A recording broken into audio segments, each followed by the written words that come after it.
You have heard the numbers.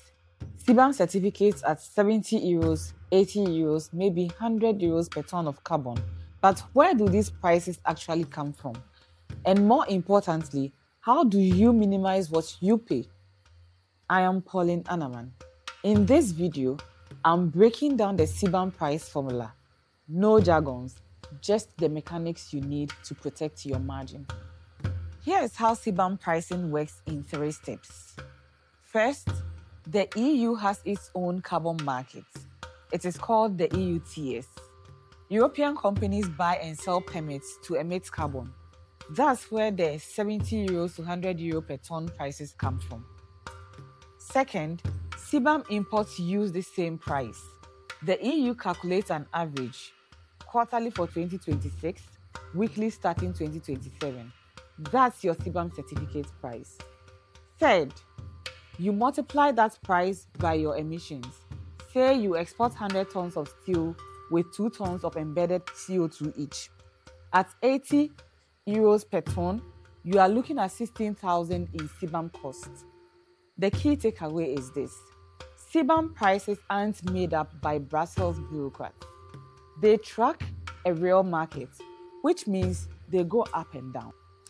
Here is where many African exporters get hit hard. If you don't provide verified emissions data, the EU uses default values. That is, their guess at how carbon intensive your production is. And here's the problem.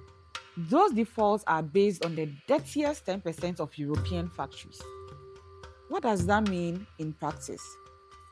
If your actual steel production emits, say, 1.5 tons of CO2 per ton of steel, the default might charge you for 2.5 tons. At €80 per ton, that's an extra 80 per ton of steel for absolutely no reason. This is why I keep telling African producers, get your emissions verified. The cost of verification is tiny compared to paying default values. Here's some good news. You might not have to pay the full EU price.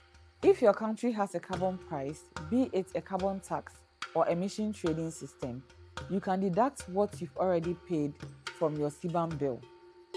South Africa has a carbon tax that could qualify, but, and this is important, you need 1, proof of payment, that is, have proper documentation. 2, verification that your methodology matches EU standards. And 3, administrative cooperation between your government and the EU.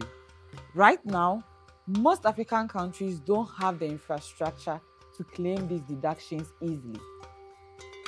But if you are in South Africa or another country with carbon pricing, start the documentation process now. Here is something people don't talk about enough.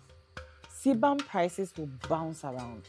In 2026, prices get set quarterly, that is 4 times a year. Starting 2027, it's weekly. That means more volatility and more uncertainty. EU carbon prices have swung from, say, €50 to €100 per ton in recent years. That variability gets passed straight through to CBAM.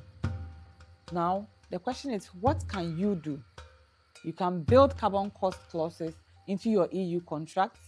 You can negotiate who bears the price risk, either you or your buyer, and you can keep reserves for carbon cost fluctuations. Last tip, time your shipments around price windows if possible. Your EU buyers are facing this volatility too. Use that as leverage in negotiations. Now let's recap the CBAM pricing essentials. First, prices track the EU carbon market. They are market-driven, they are not arbitrary. Second, default values will cost you 30 to 50% more than verified emissions. So what do? You have to get verified. Third, if your country has carbon pricing, document everything to claim deductions. Fourth, price volatility is coming. Build it into your contracts. CBAM pricing isn't just about compliance, it's about competitive positioning.